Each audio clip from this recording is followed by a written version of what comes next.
El siguiente programa es presentado y producido por Senda.fm para CTN Internacional. Bienvenido a tu programa Derecho y Palabra. Hoy es la segunda parte de una entrevista con un compañero, un hermano, licenciado pastor Magdiel Narváez. Habíamos ya tenido un programa donde habíamos hablado dónde está la iglesia, parte 1, y vamos a continuar dónde está la iglesia en la parte 2. Pero yo les prometo que le voy a hacer la vida difícil a mi invitado. Le voy a hacer preguntas fuertes, no fuertes de agresividad, sino de contenido. Porque yo creo que la iglesia tiene que despertar en estos tiempos. Ya hablamos de la familia, del asunto de la familia. Hoy te prometemos que vamos a seguir hablando de ese tema y vamos a añadir unos temas adicionales. ¿Dónde está la iglesia en el día de hoy? ¿Hay temor de Jehová? ¿O seguimos comiéndonos el árbol de la fruta del bien y del mal, diciéndole a Dios lo que nos conviene y lo que no nos conviene? No te vayas, continuamos en breve.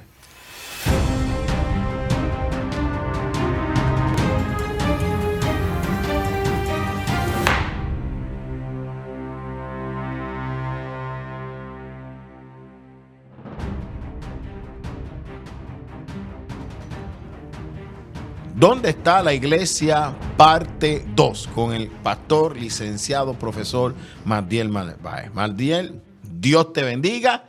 Aquí está reportándose a quien se tiene que reportar. Así es.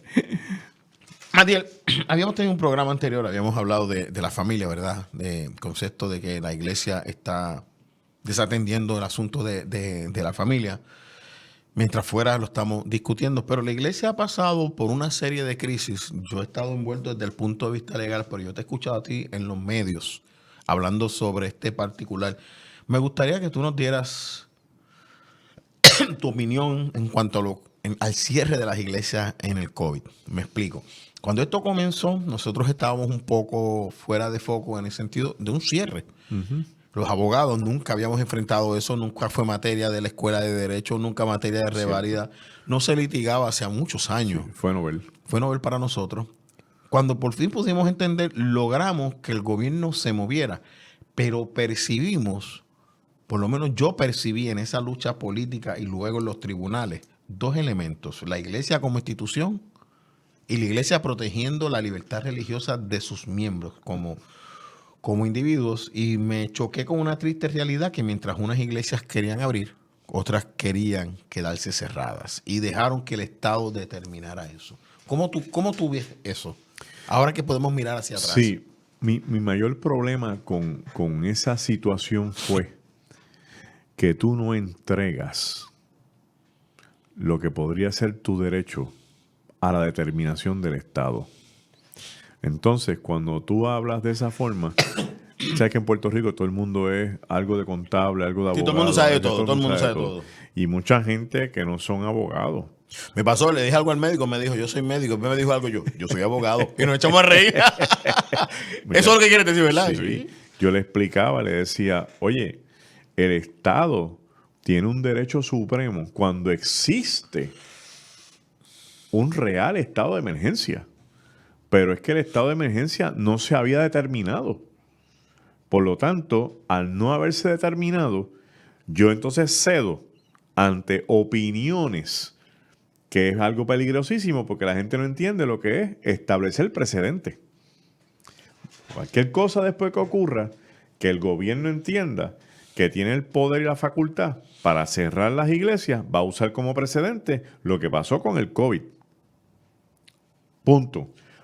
El segundo problema mío era, Juan, que el mundo ha pasado por epidemias y la iglesia le tuvo terror a una enfermedad por la manera en que los medios de información manejaban el asunto de estadística, de contagio, de muerte y de muchas otras cosas.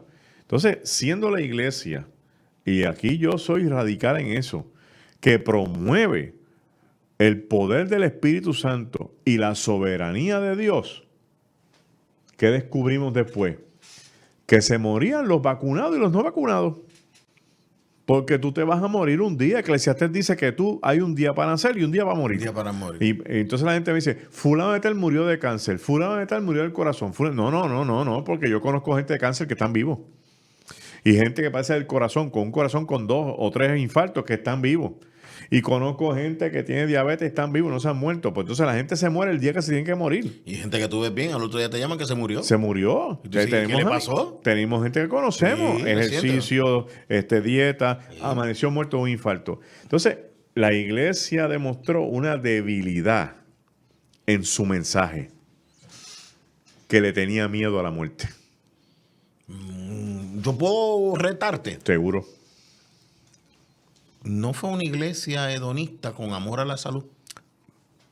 Lo fue. Son dos cosas, ¿no? Son dos cosas. Lo fue. ¿Cómo te explicarías? Y abrazar. O sea, nos abrazamos tanto al concepto del hedonismo, donde el fin último de la vida es tener placer y el disfrute. Estar sano, saludable, Estar sano, con bendiciones. saludable, lleno de bendiciones, que se traduzcan todas en bienes materiales, en salud, en la familia. Sueño en americano. Oye, María, le vamos a decir a la misma vez, sueño americano. El American Dream. Que de momento algo nos tocó la alarma. Y se nos va a caer todo ese kiosco que tenemos montado.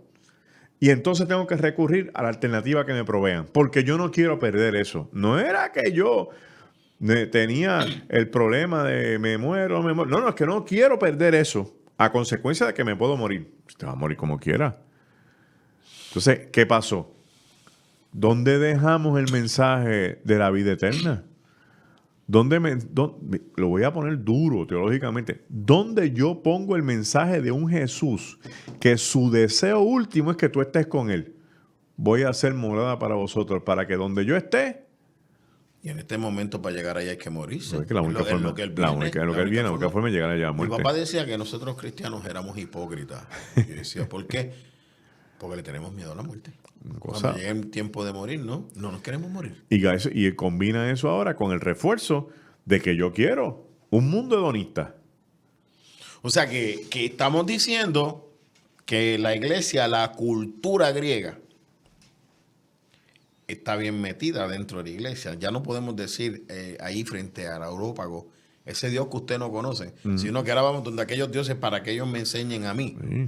Oye, una de las asesorías más difíciles que yo tuve fue una pastora que me llamó que creía en la sanidad.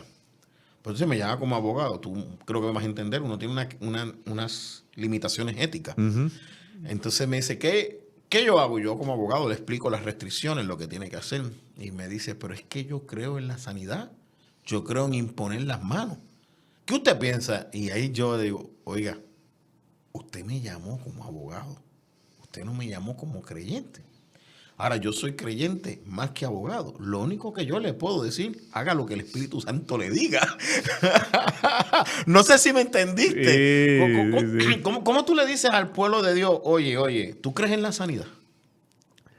Sí. ¿Tú crees? Yo vi, lo más triste fue, y esto no fue una sola iglesia, cuando yo lo digo piensan que estoy hablando de una sola iglesia. Nosotros los protestantes tenemos poco, Dios mío, sacramento. Uh-huh. Y para nosotros la Santa Cena es un mandato. Hacete esto. Y la iglesia dejó de dar la Santa Cena en el periodo del COVID. ¿Qué tú piensas de eso? No, eso estuvo bien irreverente. Esa palabra es fuerte, la pensaste bien, sí, irreverente. Faltar a lo esencial. Toma la comunión. Porque todas las veces que la tomes, vas a recordar. Y vas a pensar que yo voy a regresar. Entonces, no la voy a tomar. Pues no me recuerdo que esto viene. Pues estoy más pendiente a la enfermedad y a la epidemia. A mí me pasó en una iglesia algo interesante. Porque la gente empezó a acusarme de que yo estaba desafiando el Estado, de que yo estaba violentando procedimientos, que yo estaba en contra de que las iglesias tomaran consideración y se protegieran. Y no. Yo lo que estoy en contra es de que cierren del saque y entreguen sus derechos. Son dos cosas bien distintas. Son dos cosas distintas. Y después estuve en contra de que fuera obligatoria la vacuna. Son dos cosas totalmente distintas. Yo estoy en la misma línea que tú. Entonces, cuando yo llego a esta iglesia, gente muy amable, ¿verdad? Pues están con sus protocolos que yo también cumplía con ellos. Le digo a la muchacha que me va a tomar la temperatura, le digo, ¿qué tú vas a hacer? Te escuché.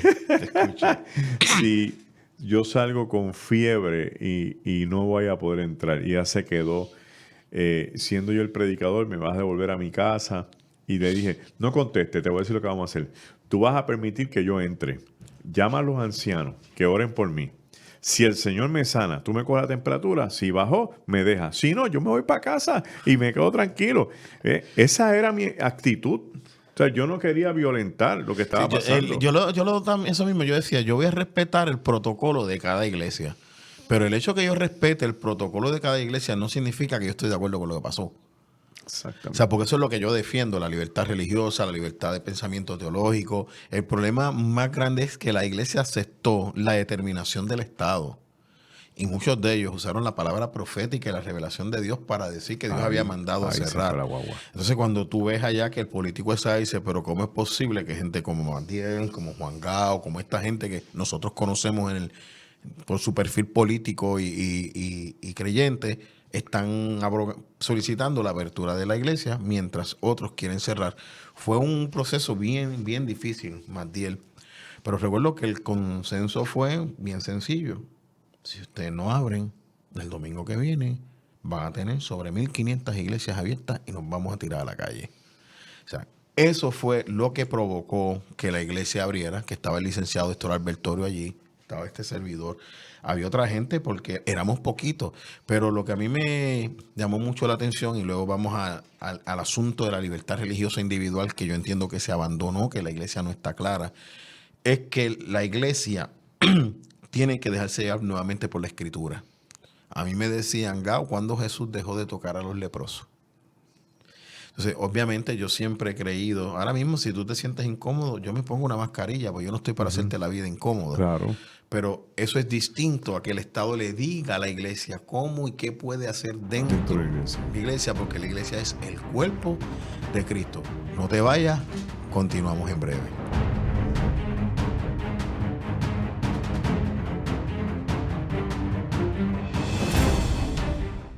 Busca CTNI en YouTube y sé uno de los miles que se han suscrito para disfrutar on demand de la gran variedad de programas diseñados para ti. Suscríbete al canal de YouTube de CTN Internacional. La mayor selección de música cristiana.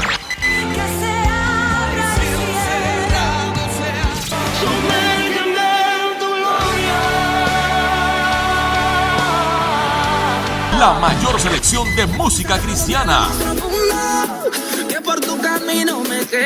24 horas la tienes aquí en Senda FM. Sonido que levanta y restaura.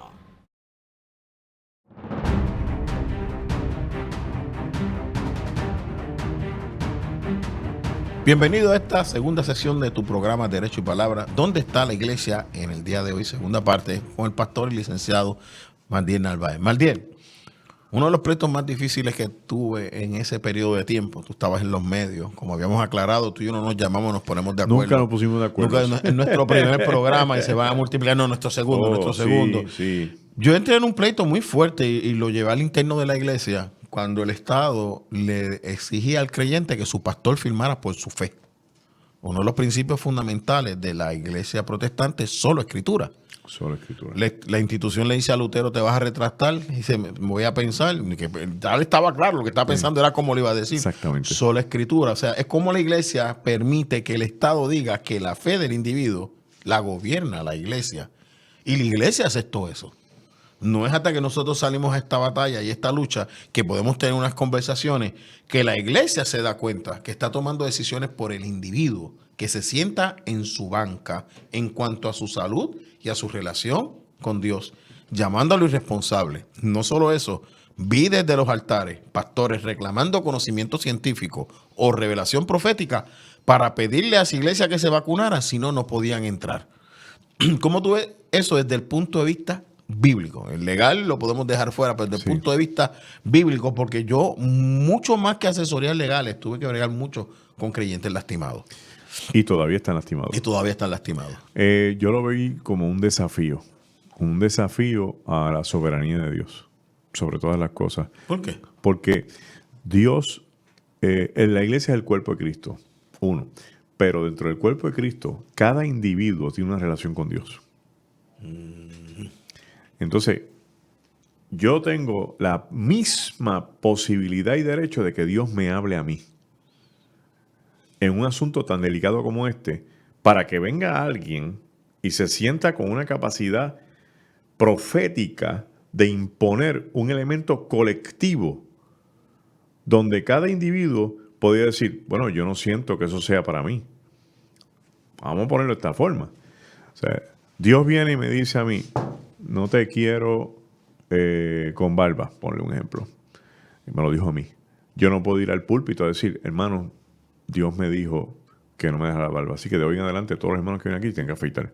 No. Eso fue a ti. No, porque me lo dijo a mí. Tu experiencia personal, tú no la puedes llevar hasta el colectivo. ¿Sabes por qué? Porque en esa misma posición había gente que clínicamente no se podían vacunar. Entonces, ¿cómo Dios va a decir? Es un punto. No todos fueron cuestiones de fe. Hubo muchas cuestiones clínicas y el tiempo dio la razón. Y el tiempo dio la razón. De los mismos médicos que le decían a pacientes, no te pongas la vacuna porque tu sistema inmunológico está tan complicado que te puede traer más problemas que el mismo COVID. Entonces, Dios no sabía eso. Dios no lo tomó en consideración. Entonces, tenemos que tener cuenta. Tenemos que tener mucha cuenta. Y hay un espacio, Juan, que tú conoces, que el creyente tiene que entrar en una relación personal con el Señor para que sea el Señor el que lo dirija. Eso es así. Entonces yo no puedo violentar eso, chicos. O sea, estamos entonces hablando que nosotros no... Yo quiero usar esta frase como se usaba antes, no ahora. Yo decía a una persona, es que yo no soy de una iglesia obispal. Me dicen, ¿a qué tú te refieres? Yo no soy de una iglesia que se sienta, se para allá arriba el líder y dice lo que yo tengo que hacer, cuando yo sé que eso no está en la palabra de Dios. Porque una cosa es cuando la palabra es clara, pero la vacuna no aparece en la Biblia. Yo vi gente tratando de decir con la palabra que tú te tenías que vacunar o no vacunar. Sí. O sea, porque también lo vi las de dos posturas. Las dos posturas. Y eso yo he observado. Primero tenemos la iglesia que cedió sus derechos al Estado. Logramos recuperarlo, pero muchas iglesias ya le dijeron al Estado, como tú dijiste, ya sé cómo cerrarte. Mientras el kiosco está abriendo, vendiendo alcohol y los prostíbulos abiertos, yo cierro la iglesia y la iglesia cierra, donde creyentes mismos dijeron que la iglesia era fuente de contagio. Las estadísticas nunca salieron. Nunca. Se pidieron. Y se pidieron. Yo estuve en esa lucha. Nunca salieron. Yo vi cómo se tomaron decisiones allí. Uno tiene que guardar silencio, pues esas reuniones son confidenciales, pero no es como la gente piensa. Pero logramos abrir la iglesia, que fue lo importante, porque al estar dentro de la reunión tuvieron que abrir la iglesia, porque dice, oye, si abres aquí, abres acá. Pero entonces yo noto una tendencia que incluso ha causado división. Y ahora los creyentes se están acomodando por iglesia pro vacuna, iglesia anti vacuna, iglesia pro cierre, iglesia anti cierre. Y lo provocamos nosotros mismos. ¿Cómo tú ves eso? Porque y la persecución que hay contra los grupos. Contra otro, que es peor todavía. Entonces ahora tenemos lo que llamábamos el cuerpo de Cristo, como yo dije en una conferencia una vez, se ha convertido en un Frankenstein. Cada cual trae su parte y monta el cuerpo.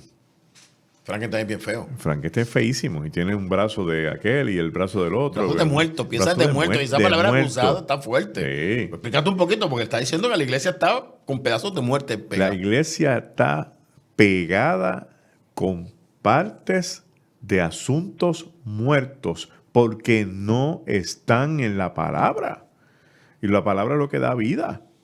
Está con lo que yo creo, con el prejuicio que yo tengo, con lo que me enseñó con lo que me dijo el gobierno, con lo que dijo fulano de tal que es un gurú, y a lo mejor no es ningún gurú, lo que tiene es una buena trayectoria, no es ningún gurú. Entonces, pero en todo eso, ¿dónde está el espíritu? No se supone que nos amemos los unos a los otros. No hay cosas peores dentro del cuerpo de la iglesia que las pudimos superar, como sentarnos uno al lado del otro con diferencias de ideologías políticas, de asuntos sociales, de clases sociales.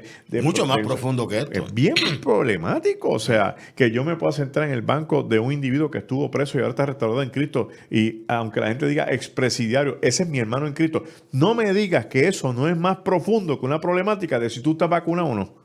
O sea, que la manera que la iglesia trabajó esta situación, lo que hizo fue herir el cuerpo de Cristo. Y como dijiste ahorita, la cantidad de gente herida. Todavía hay por mucho. Esto y por las consecuencias y secuelas que esto trajo, es inmensa. Y no he visto que líderes hayan tomado la posición y la postura de querer sanar el cuerpo. Yo llevo un año pidiéndole a los líderes que hagamos un culto de perdón y restauración. Nacho, no hay Pero forma. cuando yo veo que, de aquí me reservo los nombres porque los conocemos y los amamos mucho y los he hablado, que un líder desde el altar dice te vacunas o no te vacunas, porque Dios me dijo, y después resultó que no era verdad, no lo he visto pedir perdón. No lo he visto pedir disculpas. Eso es peor. Y eso es lo peor. Eso es peor. Eso es peor. A mí me criticó mucha gente porque yo el 14 de febrero del 2019 abrieron las emisoras y yo cogí el micrófono y dije, hoy yo voy a entregar todo lo que yo soy, lo que yo hice de hacer y al final voy a pedir perdón y ahí voy a enterrar por siempre el viejo hombre.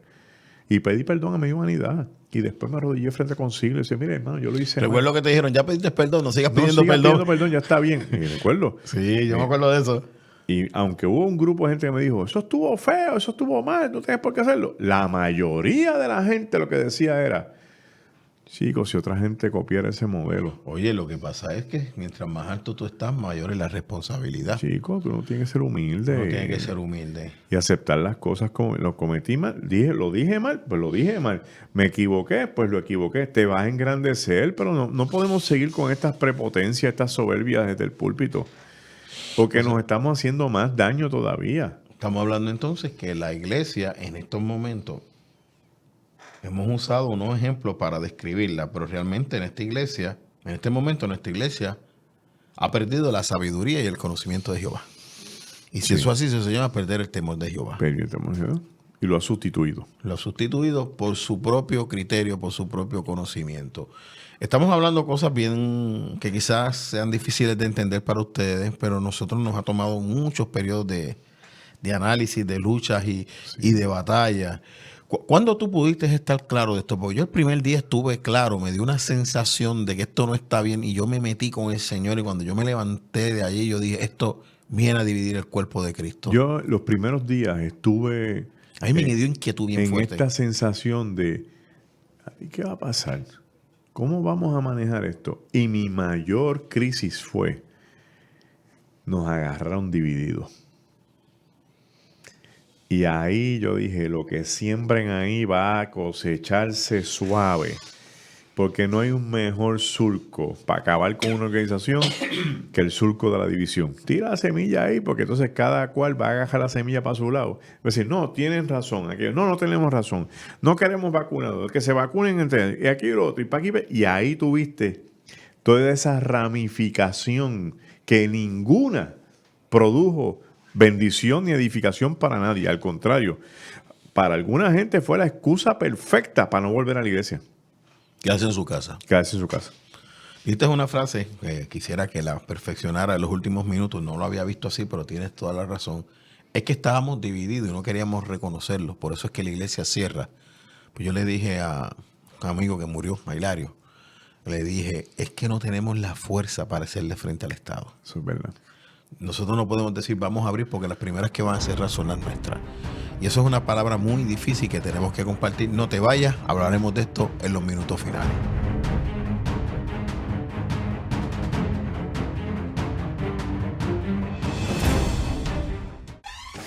La mayor selección de música cristiana.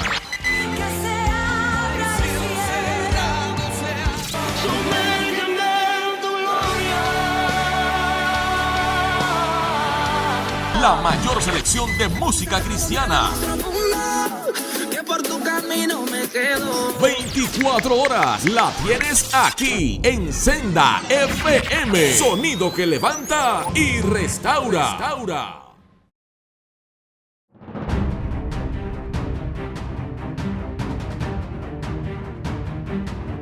Bienvenido a esta sección final de tu programa Derecho y Palabra con el pastor licenciado, profesor Mandiel Narváez.